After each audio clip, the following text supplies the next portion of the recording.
Juin 1942, l'océan Pacifique central. Une étendue de bleu si vaste qu'elle semble engloutir l'horizon dans toutes les directions. Quelque part dans ce vide se trouve l'atoll de Midway, à peine 6 km² de sable, de corail et d'herbes rases. Deux minuscules îles entourées d'un lagon qui scintille sous un soleil impitoyable. Il n'y a pas d'eau douce ici, pas de ville, pas de port digne de ce nom. Les oiseaux migrateurs surpassent les marines en nombre de plusieurs centaines. Et pourtant, durant la première semaine de ce mois, le sort de la guerre du Pacifique sera décidé au-dessus de ce récif solitaire. 6 mois plus tôt, les Japonais avaient stupéfié le monde par leur attaque surprise dévastatrice contre Pearl Harbor, paralysant l'épine dorsale de la flotte du Pacifique des États-Unis en une seule matinée. L'Amérique chancelle encore, en colère, blessée et assoiffée de vengeance. Le choc de ce jour n'a pas disparu. L'humiliation brûle encore. La marine impériale japonaise, invaincue et apparemment inarrêtable, tourne maintenant son attention vers ce point minuscule au milieu de l'océan. L'homme derrière le plan est l'amiral Yamamoto, le plus brillant stratège naval du Japon, et sa cible n'est pas vraiment Midway. Les îles ne sont qu'un appât. Ce qu'il veut véritablement, c'est attirer les derniers porte-avions américains survivants dans un piège et les détruire une fois pour toutes.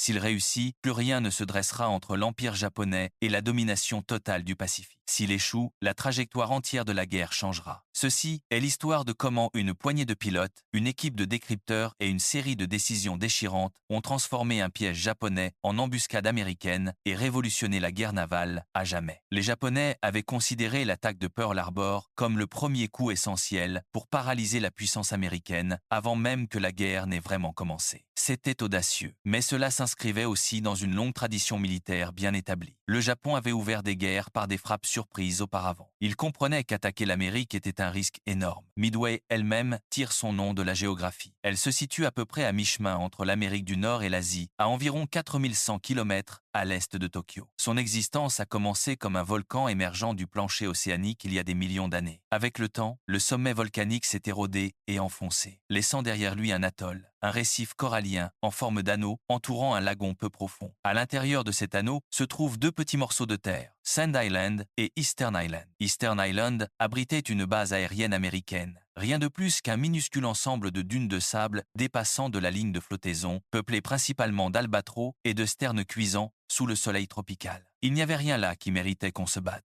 Sauf une chose, Midway servait de poste d'alerte avancée pour les îles Hawaï. Elle étendait les yeux et les oreilles de l'Amérique de plus de 1000 km dans le Pacifique. Perdre Midway et Pearl Harbor elle-même serait dangereusement exposée. Cette valeur stratégique en faisait l'appât parfait pour l'homme qui orchestrait l'expansion impériale du Japon. L'amiral Yamamoto comprenait que la victoire dans le Pacifique ne pouvait venir que s'il attirait et détruisait les navires de guerre les plus puissants de l'Amérique, ses porte-avions. Les cuirassés de Pearl Harbor avaient été des symboles impressionnants de la puissance américaine, mais la guerre prouvait déjà que la véritable puissance de frappe en mer venait désormais des airs. Yamamoto croyait que le seul moyen d'attirer les porte-avions américains hors de Pearl Harbor était de menacer quelque chose que les Américains ne pouvaient se permettre de perdre. Il s'emparerait d'un territoire américain, Midway, et quand les porte-avions sortiraient pour le reprendre, ses forces les attendraient. Le véritable potentiel destructeur de l'aviation embarquée avait été révélé un jour infâme, le 7 décembre 1941. Sans avertissement, des vagues d'avions japonais déferlèrent sur l'île hawaïenne d'Oahu et fondirent sur la base navale américaine de Pearl Harbor. L'attaque survint un paisible dimanche matin alors que la base s'éveillait à peine, les marins se dirigeant vers le petit déjeuner, les officiers sirotant leur café. Puis vint le hurlement des moteurs d'avion en piqué. Et quelques instants plus tard, une terrible explosion. Les hommes sortirent en courant pour trouver des hangars à 100 mètres engloutis de fumée et de flammes. Ils levèrent les yeux et virent des avions tournoyer au-dessus d'eux avec l'insigne du soleil levant sur leurs ailes. Et à cet instant, tous au sol comprirent ce qui se passait. Peur, colère, surprise, tout frappa d'un coup. Chaque pensée qu'un homme pouvait avoir traversa l'esprit simultanément. Le long de Battleship Row, la destruction était effroyable. L'Arizona, le West Virginia, le Tennessee, le Nevada, l'Oklahoma, le California, tous brûlants, coulants ou déchiquetés. C'était un spectacle dévastateur, que nul homme ayant été sur ce rivage n'oublierait jamais. La flotte du Pacifique avait tout représenté pour le public américain. Ces grands cuirassés étaient des symboles de puissance nationale, militaire et industrielle. Ils représentaient le meilleur de ce que l'industrie américaine pouvait construire, et ils étaient censés être invulnérables. Et en une seule matinée, les Japonais les avaient anéantis. Mais au milieu du carnage, un détail crucial changea tout ce qui suivit. Les cuirassés furent coulés ou paralysés, mais les porte-avions américains n'étaient pas au port ce matin-là. Dans l'une des grandes ironies de la guerre, les Japonais avaient été les pionniers d'une forme radicalement nouvelle de guerre navale. Des frappes massives lancées depuis des groupes de porte-avions et pourtant n'avaient réussi à attraper aucun porte-avions américain à Pearl Harbor. C'était un échec qui les entrait. Tant que la marine des États-Unis conservait ses porte-avions, elle pouvait encore combattre. Elle pouvait encore projeter sa puissance à travers les vastes distances du Pacifique et elle pouvait encore défier les ambitions de l'amiral Yamamoto pour la domination japonaise. La campagne militaire déchaînée du Japon à travers l'Asie s'était dramatiquement accélérée en 1937 avec l'invasion brutale de la Chine, une campagne de conquête et de terreur qui finirait par coûter des millions de vies. Les forces impériales japonaises subjuguèrent et brutalisèrent la population chinoise, commettant des atrocités à une échelle massive, avant de tourner leur regard vers le reste de l'Asie. L'une des conséquences de cette agression fut que les États-Unis annoncèrent un embargo sur les livraisons de pétrole au Japon. L'effet serait dévastateur. La machine militaire japonaise et toute son économie dépendaient du pétrole importé. C'était une menace existentielle. La réponse japonaise à l'embargo pétrolier fut Pearl Harbor, une frappe désespérée et soigneusement calculée pour mettre l'Amérique hors de combat avant que l'embargo ne les étrangle. S'ils ne pouvaient acheter le pétrole, ils s'en empareraient et détruiraient la flotte qui se dressait sur leur chemin. Vers la mi, 1942, l'Empire japonais occupait une étendue stupéfiante de territoire. L'Asie du Sud-Est, la Malaisie, Singapour, Hong Kong, les Philippines et un chapelet d'îles du Pacifique. Ces forces poussaient en Birmanie et en Nouvelle-Guinée, apparemment inarrêtables. Puis, début mai, une flotte menée par les États-Unis les affronta dans les eaux au large du nord-est de l'Australie, dans la mer de Corail. Ce qui s'ensuivit ne ressemblait à aucune bataille navale de l'histoire. Les principaux navires capitaux des deux camps ne se trouvèrent jamais à portée de vue l'un de l'autre. Leurs canons ne tirèrent jamais sur la flotte ennemie. Ce furent leurs avions de guerre qui firent tout le combat. C'était la première bataille de porte-avions contre porte-avions jamais livrée. Un engagement chaotique et déroutant au cours duquel les avions des deux camps chassèrent les ponts d'envol ennemis à travers des centaines de kilomètres d'océan ouvert. Quand ce fut terminé, 2 porte-avions japonais avaient été détruits ou gravement endommagés. Un porte-avions américain avait été coulé et l'USS Yorktown rentrait en boitant, traînant une nappe de pétrole derrière lui. Tant dans la mer de Corail que dans la bataille qui allait se dérouler à Midway, la ligne de front n'était plus définie par la portée des canons d'un navire. Elle était définie par le rayon d'action du groupe aérien d'un porte-avions, soit environ 250.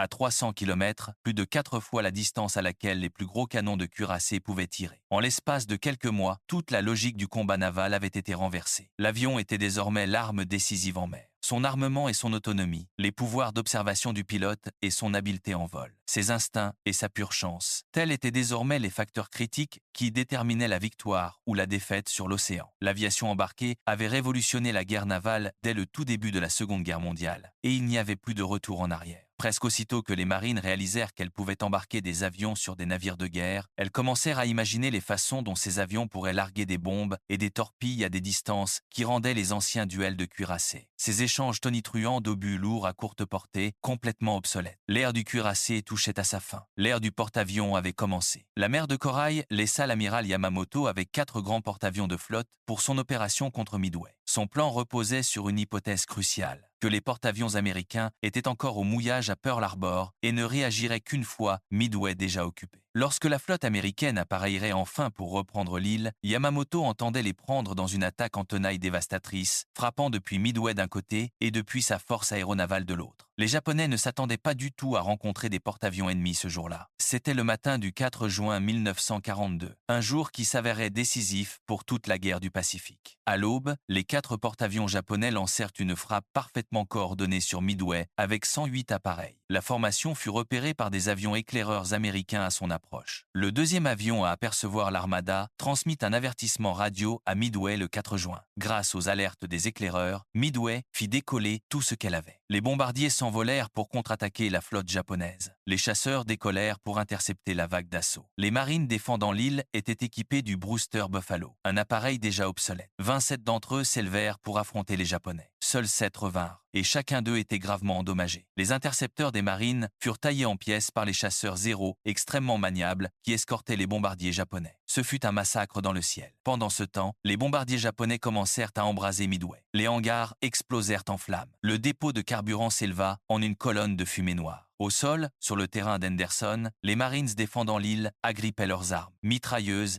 et fusil Moon-Garand, semi-automatique à fonctionnement par gaz, alimenté par un clip de 8 cartouches. La première frappe de la bataille appartenait aux Japonais, et elle fut punitive. L'infanterie a toujours détesté l'aviation. C'est un fait de guerre aussi vieux que la puissance aérienne elle-même. Un fusil est une excellente arme pour combattre d'autres fantassins, mais c'est un outil médiocre pour toucher un avion hurlant au-dessus à haute altitude. Ce que les Marines avaient qui faisait la vraie différence, c'était leur mitrailleuse. Celles-là étaient les véritables tueuses d'avions. Au cours de l'attaque, elles abattirent ou endommagèrent environ 25 des avions japonais assaillants. Midway envoya des bombardiers Dix-7 rejoindre les avions, engageant déjà la flotte japonaise en mer. Les pilotes de l'île tentèrent de riposter contre les navires ennemis, mais ils n'avaient pas l'expérience du bombardement naval, et pas une seule bombe ne trouva sa cible. Les navires japonais s'en sortirent indemnes, mais la contre-attaque ratée accomplit néanmoins quelque chose de crucial. Elle força les porte-avions japonais à manœuvrer violemment et à défendre leur flotte avec leurs chasseurs Zéro. Cela immobilisa les ponts d'envol des porte-avions avec des opérations de chasse, les empêchant de lancer davantage de bombardiers, des bombardiers dont ils avaient cruellement besoin car la première frappe japonaise n'avait pas réussi à détruire toutes ses cibles sur Midway. La décision de lancer une seconde attaque pour achever le travail allait avoir des conséquences dramatiques. L'attaque fut menée par les pilotes vétérans du Japon utilisant leurs avions de pointe. Le bombardier en piquet-val était un tueur de navires hautement efficace, plongeant en hurlant depuis l'altitude pour placer sa bombe avec une précision mortelle. Le bombardier torpilleur Kate était considéré comme la plus grande menace pour les forces de surface américaines, armé d'une charge torpille puissante capable d'éventrer un navire de guerre d'un seul coup. Les deux types étaient également très efficaces dans le rôle d'assaut au sol, et les protégeant se trouvait le légendaire chasseur Zéro, léger, d'une maniabilité fulgurante et armé de puissants canons de 20 mm.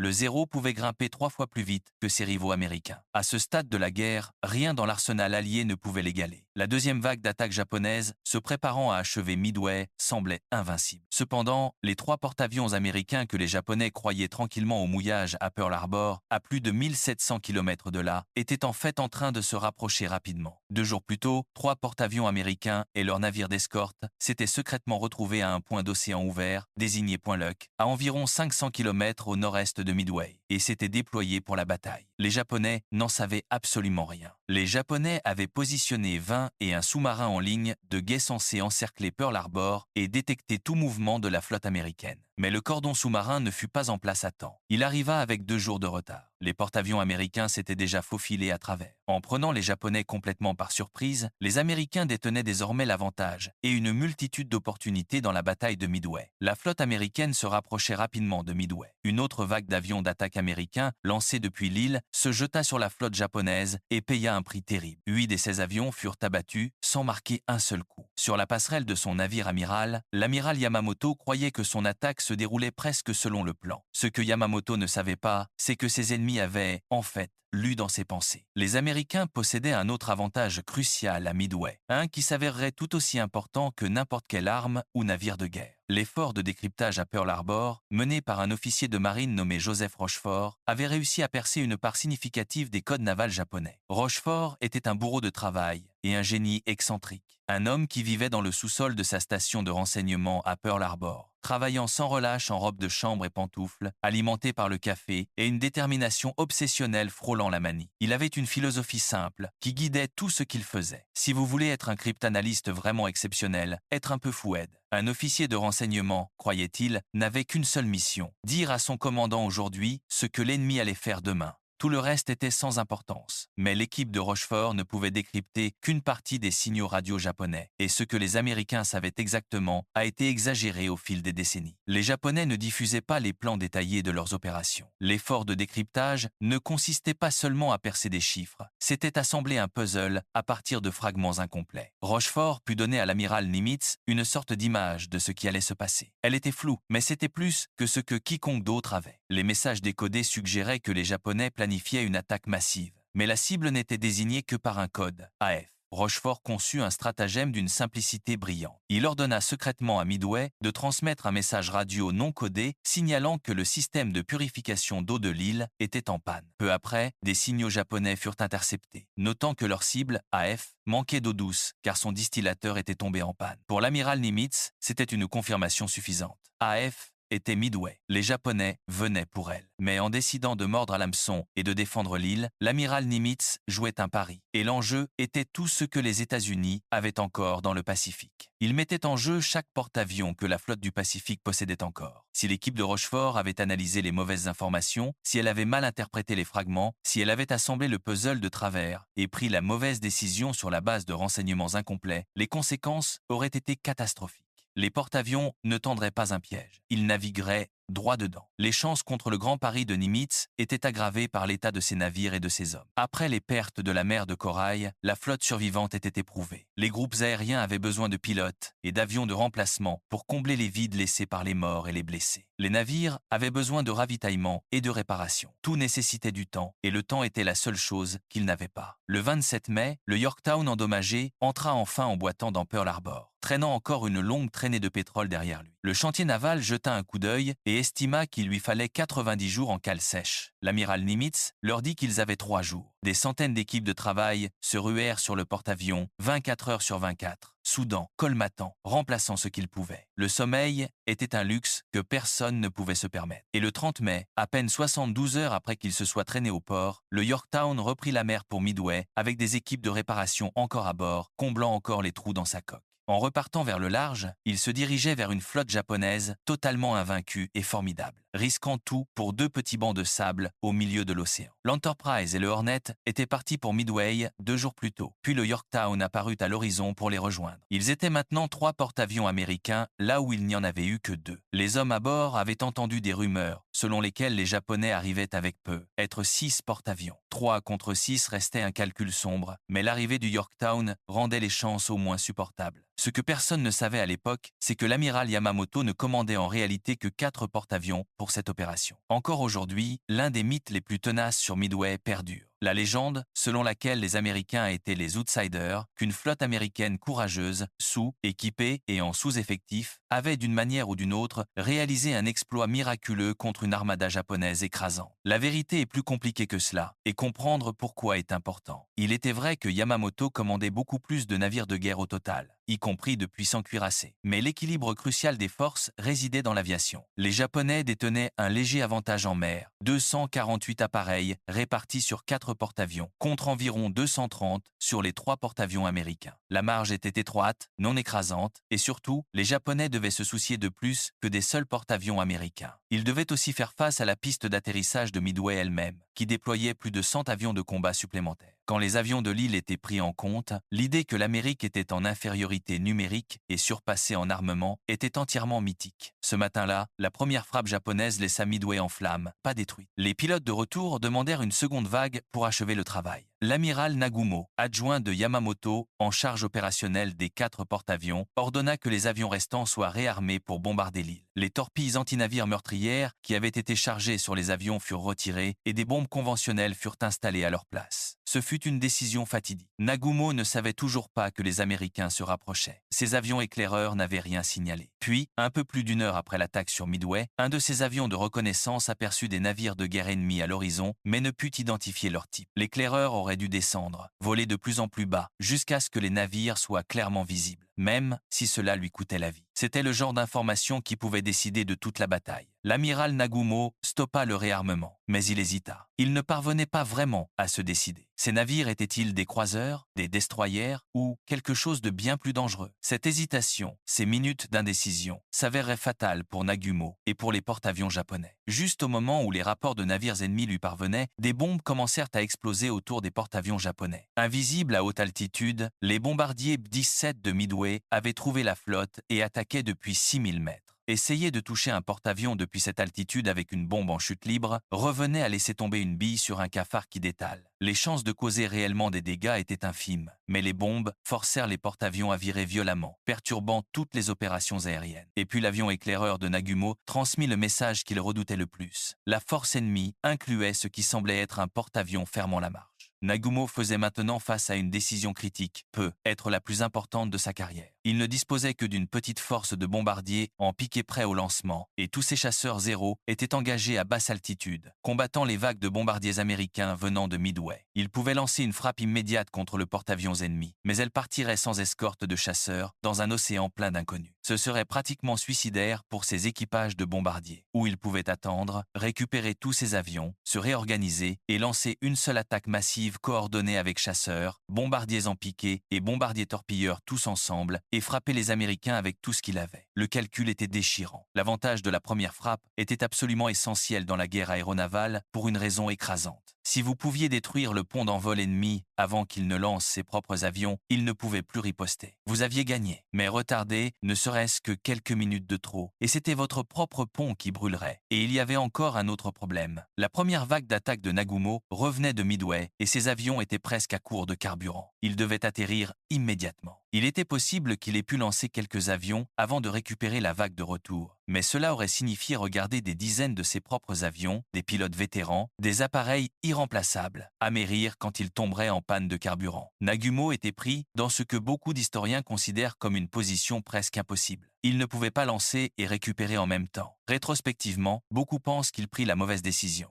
La vraie menace, c'était les porte-avions américains. C'étaient les cibles qui comptaient par-dessus tout. Mais il est difficile de blâmer entièrement Nagumo. Il opérait dans l'obscurité. Il ne savait pas où se trouvaient les Américains, combien de porte-avions ils avaient, ni qu'ils avaient déjà localisé sa flotte et lancé leurs appareils. Les aviateurs américains, en revanche, étaient parfaitement clairs sur leur mission. Attaquer. Pas de débat, pas d'hésitation. Les pilotes sprintaient sur les ponts d'envol vers leurs appareils, mettaient leurs moteurs en marche et s'élançaient depuis les porte-avions dans le ciel du Pacifique. L'Enterprise et le Hornet lancèrent leurs ailes de frappe massive une bonne heure et demie avant même que l'avion de reconnaissance japonais ne détecte la flotte américaine. Le commandant américain voulait frapper les porte-avions japonais le plus tôt possible avec toute la puissance aérienne dont il disposait. La rapidité et la surprise étaient tout. Mais l'audace fut suivie d'une pagaille. Les différents escadrons peinirent à former leur formation d'attaque dans les airs. Les pilotes du Hornet et de l'Enterprise tournaient en rond au-dessus de leur propre groupe de combat, brûlant du carburant précieux et du temps précieux en tentant de se regrouper. Il s'écoula plus d'une heure avant que la force de frappe du Hornet ne prenne finalement son départ. L'attaque aérienne américaine, vue dans son ensemble, était chaotique. Au moins, un groupe entier d'avions prit la mauvaise direction. Les 4 escadrons du groupe aérien du Hornet, menés par le commandant Stanhope Ring, mirent le cap plein ouest, plutôt que vers le sud-ouest, là où les porte-avions japonais avaient été repérés pour des raisons qui n'ont jamais été pleinement expliquées et ne le seront peu, être jamais. Ring conduisit ses pilotes sur un cap qui n'allait jamais rejoindre la flotte japonaise. C'était une décision qui écarta effectivement les bombardiers en piqué et les chasseurs du Hornet de la phase la plus critique de la bataille. Loin en dessous de la formation de Ring, les torpilleurs du Hornet étaient menés par le lieutenant-commandant John Waldron, un aviateur coriace et expérimenté d'ascendance amérindienne, partiellement Sioux, qui faisait confiance à ses instincts avant toute chose. Waldron regarda Ring mettre le cap à l'ouest et rompit le silence radio. Il dit à son supérieur en termes directs qu'il se dirigeait dans la mauvaise direction pour trouver la force de porte-avions japonaise. Puis, il désobéit aux ordres. Waldron fit virer son escadron vers le sud-ouest et vola droit vers l'endroit où il pensait que les porte-avions japonais se trouveraient. Tout son escadron de torpilleurs le suivit sans hésitation. Les escortes de chasseurs et les bombardiers en piqué au-dessus abandonnèrent eux aussi le commandant Ring, mais ils étaient désormais dangereusement bas en carburant. 13 des 24 appareils furent contraints d'amérir en mer avant même de pouvoir atteindre Midway. Ce que Waldron avait fait était techniquement de la désobéissance envers un officier supérieur en combat. Cela aurait même pu être qualifié de mutinerie, mais personne ne fut jamais puni. L'épisode fut discrètement étouffé après la bataille. Tant que vous aviez du succès, la logique voulait que vous soyez peu ou prou excusé par le résultat. Waldron et ses hommes avaient été filmés quelques jours auparavant de jeunes visages pleins de vie, ignorant ce qui allait venir. Dans les 45 minutes qui suivirent sa rupture avec la formation de Ring, Waldron trouva les porte-avions japonais. Sans escorte de chasseurs, sans appui de bombardiers en piqué, son escadron descendit à 60 mètres au-dessus des vagues et attaqua. Il pilotait leur vieux Douglas Devastator, un appareil qui n'était dévastateur que par sa lenteur et par la terrible vulnérabilité qu'il imposait à ses équipages. Droit dans des nuées de chasseurs Zéros, puis à travers un rideau dense de tirs antiaériens qui transformèrent l'air autour d'eux en un mur d'acier et de flammes. Les opérateurs radio sur des navires distants écoutèrent en silence les transmissions de Waldron qui crépitaient dans les parasites. Il signalait des cibles et dirigeait ses hommes. Il rapporta que ses ailiers tombaient dans l'eau, l'un après l'autre. Les Zéros étaient sur eux 35. Peu être plus déchirant les torpilleurs lents et lourds. Pas de manœuvre, pas d'évitement. La seule option était de voler droit sur les navires ennemis, de tenir le cap à travers tout ce que les Japonais leur lançaient, de larguer la torpille et d'affronter ce qui venait ensuite. Un seul homme survécut parmi ces 30 pilotes et membres d'équipage. L'enseigne George Gay fut repêché dans l'eau plus tard ce jour-là, seul témoin de la destruction de son escadron. Son escadron n'avait obtenu aucun coup au but. Pas une seule torpille ne toucha un navire japonais. Les hommes avaient été armés de la tristement célèbre torpille. Mark, 13, une arme déjà suspectée d'être profondément défectueuse. L'analyse d'après-bataille confirma le pire. Les torpilles étaient trop lentes. Les percuteurs ne fonctionnaient pas de façon fiable. Elles couraient de manière erratique, déviaient de leur trajectoire et plongeaient bien trop profondément sous la ligne de flottaison pour atteindre leur cible. Certaines d'entre elles heurtèrent effectivement la coque des navires visés et se brisèrent simplement à l'impact, coulant au fond de l'océan sans exploser. L'arme était, en tout sens pratique, inutile. John Waldron et ses hommes s'étaient envolés dans les dents de la flotte de porte-avions la plus puissante du monde, armés d'engins qui étaient en pratique des leurs inertes. Les chances que leurs torpilles détonnent réellement et coulent un porte-avions japonais avaient été pratiquement nulles. Dès l'instant où ils décollèrent, ils avaient été envoyés mourir pour rien. Du moins, c'est ainsi que cela semblait. Et pourtant, le sacrifice de Waldron, une décision prise par une poignée de pilotes seulement, redéfinit la ligne de front de la guerre aéronavale. Les hommes assis dans ces cockpits avaient une expérience de la guerre fondamentalement différente de tout ce qui avait précédé. Contrairement aux soldats au sol, où les actions individuelles se fondent dans la masse d'une armée, ces pilotes individuels pouvaient, dans les bonnes circonstances, déterminer l'issue d'une bataille entière. C'était entièrement nouveau, de nouvelles machines de guerre, de nouvelles tactiques, de nouveaux enjeux pour les hommes qui les pilotaient. C'était le terrain d'épreuve le plus précoce et le plus brutal de la guerre des porte-avions. Une preuve supplémentaire vint du deuxième porte-avions américain, l'USS Enterprise, dont les escadrons s'étaient également retrouvés désespérément dispersés dans le chaos du lancement matinal. Comme le Hornet, ses bombardiers en piqué et ses chasseurs avaient entièrement perdu la trace des porte-avions ennemis quelque part au-dessus du vaste Pacifique. Mais d'une façon ou d'une autre, contre toute attente, ces torpilleurs les trouvèrent. L'attaque des torpilleurs dévastateurs de l'Enterprise était menée par le lieutenant-commandant Eugene Lindsay. Leur assaut fut presque aussi suicidaire que celui de Waldron. Ils arrivèrent bas et lentement, sans couverture de chasseurs, droit dans les dents de la patrouille de combat aérienne japonaise. La plupart des torpilleurs furent abattus et leurs équipages tués de jeunes hommes, engloutis par l'océan dans des débris en flammes. Une fois encore, aucun dommage ne fut infligé au porte-avions de Yamamoto. Pas une seule torpille ne détonna contre une coque ennemie. Cela ressemblait, à tous égards, à la charge de la brigade légère. Vague après vague de braves hommes volant vers une mort certaine et n'accomplissant, en apparence, absolument rien. Mais les attaques de torpilleurs accomplirent quelque chose que personne n'apprécia pleinement sur le moment. Ils eurent l'effet crucial d'attirer chaque chasseur japonais jusqu'au niveau de la mer. Les héros avaient été contraints de descendre de leur altitude de patrouille élevée pour abattre les dévastateurs volants en rase-motte.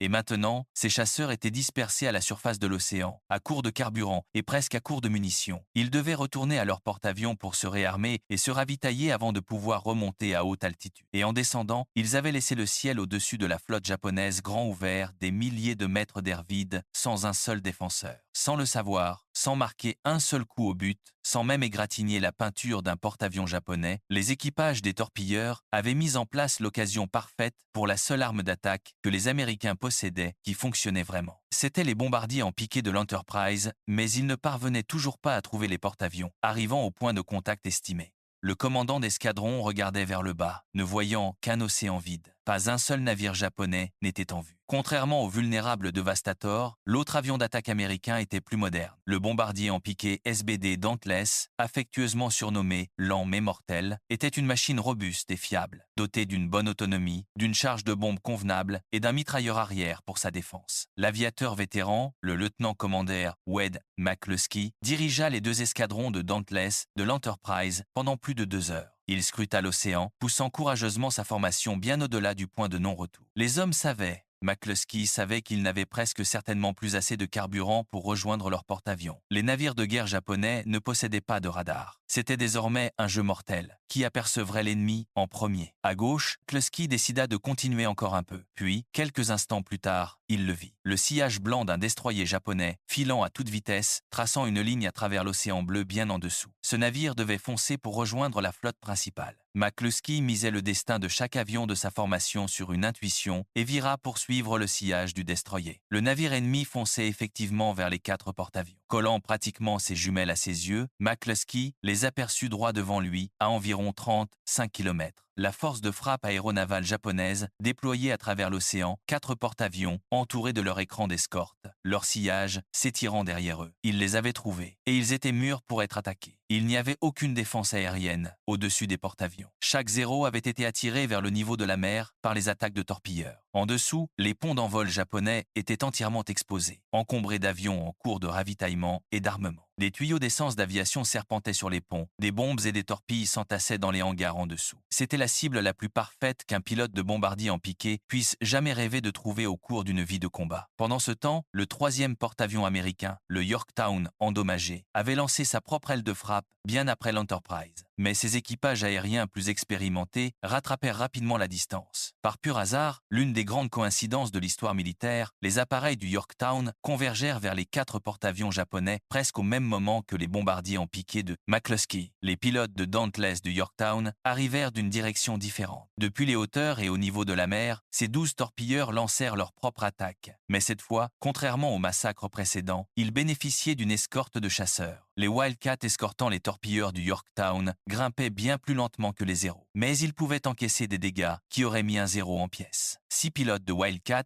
se jetèrent dans une bataille désespérée contre plus d'une trentaine de zéros.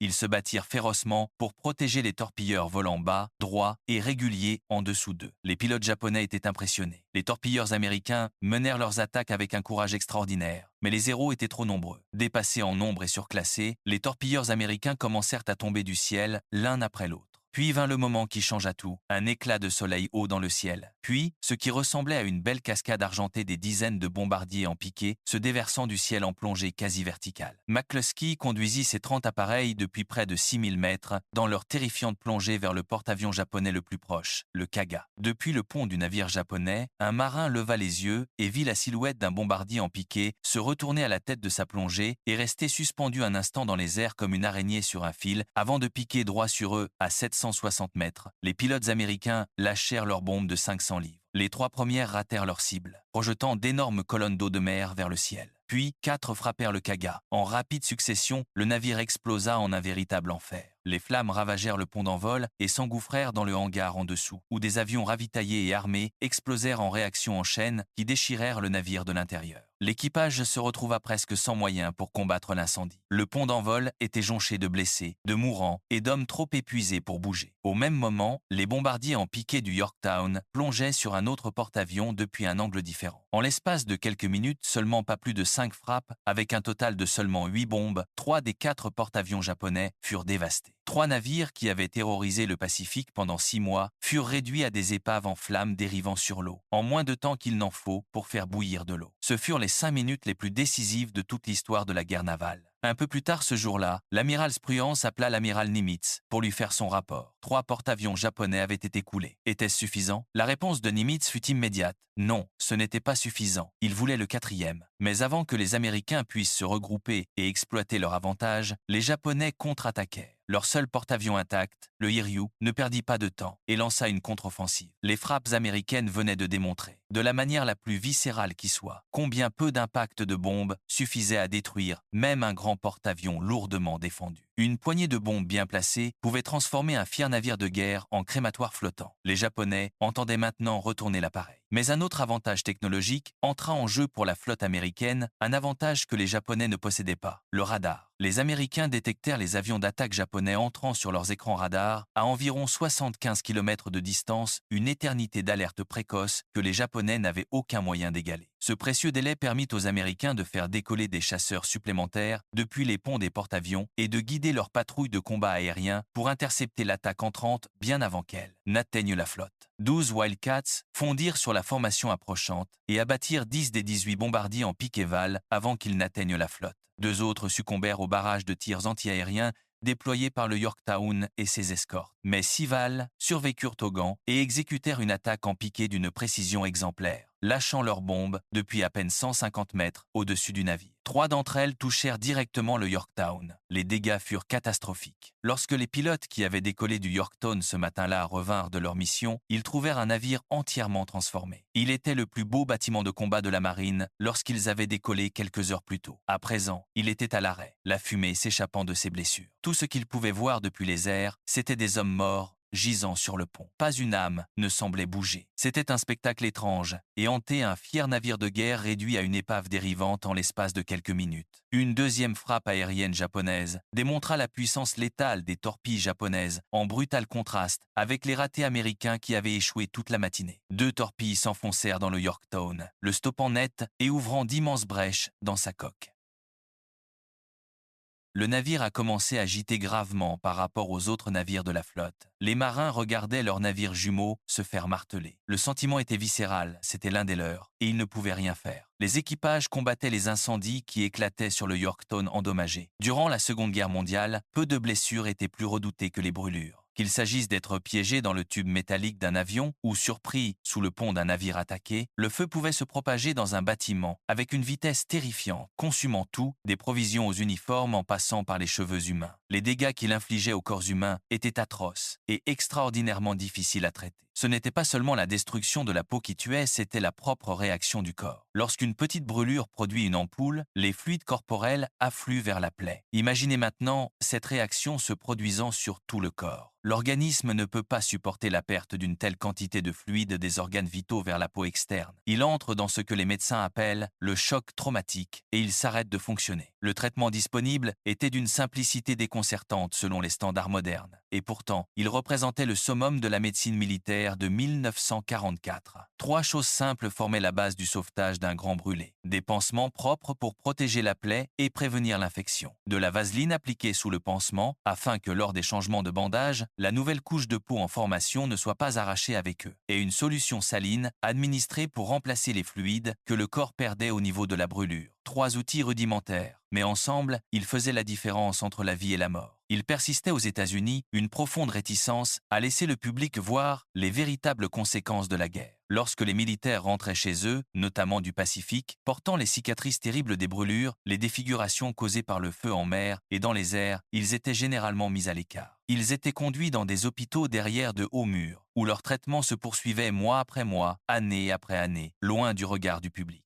Très peu d'attention leur était accordée publiquement en tant qu'hommes ayant servi leur pays et sacrifié leur corps pour le défendre. La réalité de ce qu'ils avaient enduré, les cicatrices difficiles à regarder, à comprendre et à accepter, étaient jugées trop dures pour le peuple américain. La nation était prête à célébrer ses héros, mais pas toujours disposée à regarder ce que l'héroïsme leur avait coûté. Tandis que les équipes de contrôle des dommages se battaient pour sauver le Yorktown en train de gîter, ses avions opérationnels et ses pilotes continuaient le combat depuis les ponts des autres porte-avions américains. Ils avaient perdu leur navire, mais n'avaient pas perdu leur volonté. Puis, ils localisèrent le Hiryu, le dernier porte-avions japonais survivant, le seul navire capable de changer encore l'issue de la bataille. 10 bombardiers en piqué du Yorktown se joignirent à 14 venus de l'Enterprise pour frapper le Hiryu lors d'un assaut combiné. Une fois encore, les bombardiers en piqué américains trouvèrent leur cible avec une précision dévastatrice. Le lieutenant Best inscrivit des touches directes sur son 2e porte-avions de la journée, 2 porte-avions pour 2 attaques. Un record personnel stupéfiant. 4 explosions déchirèrent le Hiryu en rapide succession, le laissant en flammes de la proue à la poupe. Son pont d'envol, gauchy et inutilisable. Il brûla toute la nuit et sombra sous les flots le lendemain matin, le 4e et dernier porte-avions japonais perdu. Tout le monde n'eut pas cette chance. Un pilote américain fut abattu au cours des combats de la journée et fut plus tard repêché hors de l'eau. Lorsque le médecin du navire l'examina à bord du bâtiment qu'il avait secouru, l'officier médical livra le calcul glacial du triage en temps de guerre avec une froide clarté. On soignait les légèrement blessés et on mettait de côté les grièvement atteints. Ces hommes étaient considérés comme un gaspillage de ressources nécessaires pour ceux qui pouvaient être sauvés. C'était la réalité brutale et crue de la médecine de combat en mer cruelle, implacable et totalement dépourvue de sentiments. Alors que le soleil se couchait sur le Yorktown en perdition, l'amiral Spruance prit le commandement global depuis l'Enterprise. La journée de combat avait été extraordinaire. 3 porte-avions japonais détruits, un 4e en feu. Mais la bataille n'était pas terminée. L'amiral Yamamoto croyait encore que ses puissants cuirassés pouvaient renverser la situation. Avec la tombée de la nuit, la ligne de front fut soudainement redéfinie. Elle n'était plus déterminée par le rayon d'action des avions de porte-avions. Ces appareils étaient inutiles la nuit. Elle était désormais déterminée par la portée des canons de cuirassés. Et les cuirassés japonais étaient parmi les plus puissants jamais construits. Cette nuit-là, les Japonais tentèrent de réduire la distance et de trouver les porte-avions américains avec leurs navires de surface rapides et lourdement armés. Un combat nocturne à courte portée aurait été dévastateur pour les porte-avions américains légèrement blindés. L'amiral Spruance prit une décision qui indigna ses propres officiers. Il ordonna le repli, repoussant la flotte américaine vers l'est, loin des cuirassés japonais qui approchaient. Ses officiers étaient furieux. Ils voulaient pousser l'attaque, achever ce que les bombardiers en piqué avaient commencé. Mais le jugement froid et calculateur de Spruance sauva presque certainement les porte-avions américains d'une possible destruction lors d'un engagement de surface nocturne qu'ils n'auraient pas pu remporter. C'était la décision d'un homme qui comprenait que la victoire déjà remportée valait plus que la gloire d'une charge supplémentaire dans la confusion et l'obscurité de la nuit. Dans la nuit, 2 lourds croiseurs japonais entrèrent en collision, endommageant gravement l'un d'eux. C'était un emblème saisissant du chaos, qui s'était emparé du plan autrefois impeccable de Yamamoto. Le 6 juin, des avions de guerre américains trouvèrent le croiseur endommagé en plein jour. Il se tortillait et virait désespérément, effectuant des manœuvres d'esquive si violentes qu'elles projetaient les pilotes attaquants sur le dos lorsqu'ils tentaient de le suivre dans ses virages. Les bombes pleuvaient autour du navire. Les obus antiaériens